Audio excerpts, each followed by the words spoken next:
Hello, my people. Yeah, I don't come again to update our mindset.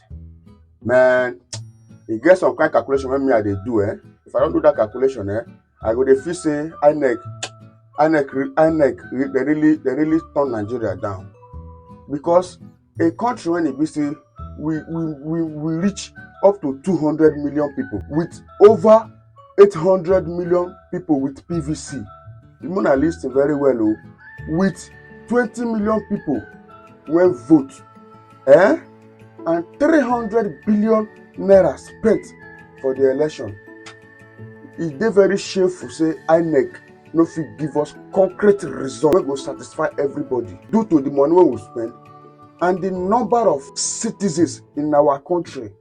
At least INEC suppose show symptoms of respect for us, but no be that make me dey make this video. Why I dey make this video na because of wetin dey go on. There is a petition, a crucial case for court, of which this case for court, I believe say worldwide, everybody, in fact, is well known to the world now because Nigeria not be small country. For the fact say our leaders they turn our eye go back, but that doesn't stop us saying our rights. Shey you dey understand? Why they make this video now? Because why? Now all the programs that will take place in May 29, Tinubu Inauguration, everything is in order. Down to the national mosques, everything is in order. Down to the water where they will drink for that inauguration. My brothers and sisters, everything is in order. But how people will they make preparation? Not only the planning committees will they make preparation on the inauguration event.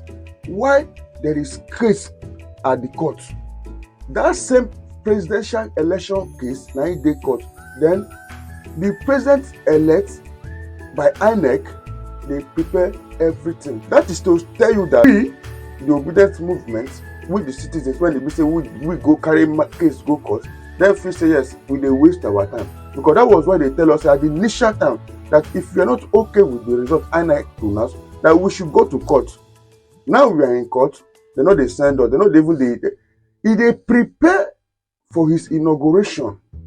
The time, the date on Sunday, Saturday, Monday, till the day, that 29 of his inauguration, all is well planned. Abeg, una watch the video and see his calendar, his program of the inauguration. Watch am as they come back. Away from that, last week, Chairman of the Presidential Transition Council and Secretary of the Government of the Federation, Boss Mustafa, unveiled the 8-day inauguration program in Abuja, which started with the World Press Conference last week. It resumes tomorrow, Tuesday, 23rd of May, with the regimental dinner in honor of the Commander-in-Chief at the Armed Forces Officers' Mess at 7 p.m. And it will be followed on Wednesday, May 24th, with a valedictory Federal Executive Council meeting, which will be held at the Council Chambers of Aso Rock. And then on Thursday, May 25, President-elect Bola Tinubu and Vice President-elect Kashim Shettima will be honored with the Grand Commander of the Order of the Federal Republic, as well as Grand Commander of Order of the Niger, respectively, at the State House Conference Center. At that same meeting, the transition documents will be handed over to them. Time is 10 a.m., but guests are expected to be seated by 9. On Friday, this week, 26th May, a public lecture and Jumat prayer will hold at the National Mosque at 10 a.m. and 1:30 p.m. And this will be followed by an inauguration lecture on Saturday, May 27, to be delivered by former President of Kenya, Uhuru Kenyatta. The lecture is titled Deepening Democracy for Integration and Development.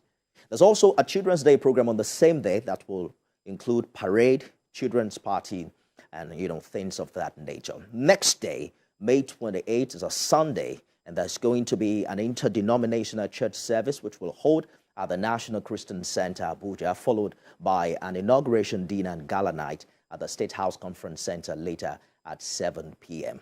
And then it turns to May 29, which is the D-Day, that will feature inauguration parade and swearing in, where the President-elect and Vice President-elect will take the oath of office. That's happening at Eagle Square at 10 a.m.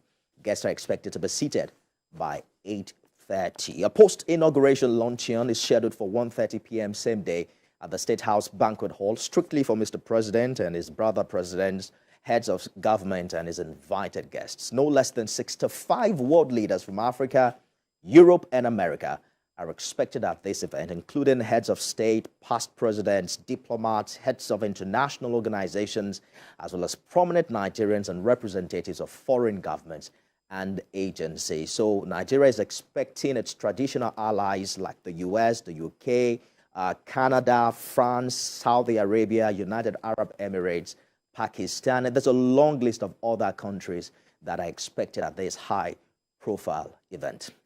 Let's take a break now. When we return, I'll be joined by the Secretary to the Government of the Federation, Boss Mustafa, who's also Chairman of the Transition Council. Now you don't watch him, Abi? You don't watch him? Then what are the judges saying about this issue? Because me, I feel say this man now is as if nobody feel obstruct, nobody feel tell him, nobody feel stop him, nobody feel nullify this inauguration. Now be the question when me I dey ask. Now I know say most of them go dey say NK comedy, wait up for court today, never bring the update. Now the update. I bet Mona not too vex for me because why me I did a little bit busy. Don't go take commission for refinery, no. So me I did very busy. I did there with them, you know.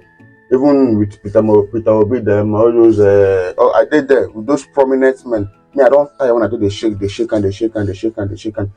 that yesterday for court, when they asked, where is Peter Obi?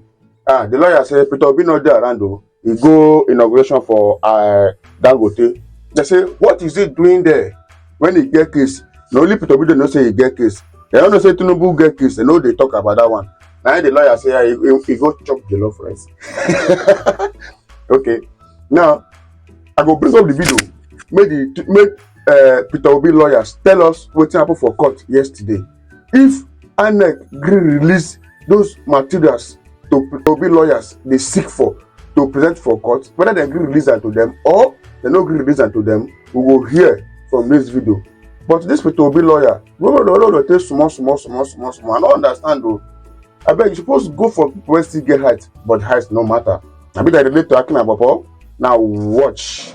The court in its wisdom decided that the subject of our application, i.e. the live streaming and open telecast, is not in any way connected with the merits of our petition.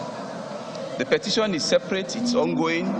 The application did not succeed to have the televised version of the proceedings relayed to the entire world.